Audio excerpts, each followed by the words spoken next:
สบายดียามแลงทุกคนตอนนี้นางกำลังย่างเมืออันนี้จะย่างใกล้สิฮอดละมาฮอดครึ่งทาง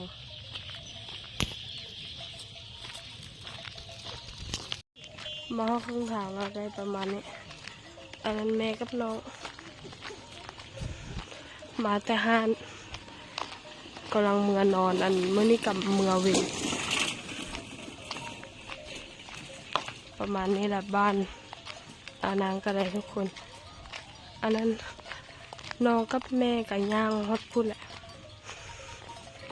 เบิ่งงัวควายยามแรงก็เจ้าไล่มาตอนนี้ก็คืมมืดละเบิ่งเข้านาทุกคนเป็นตาอ่อนซอน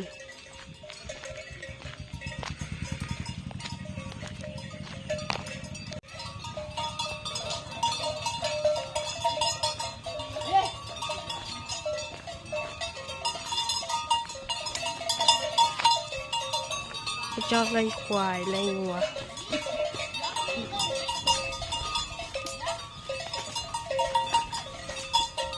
ทางบ้านตอนฝนตก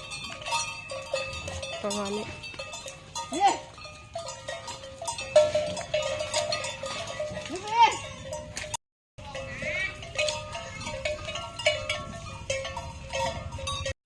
เห็นอย่างคือน้ำท่วมนี่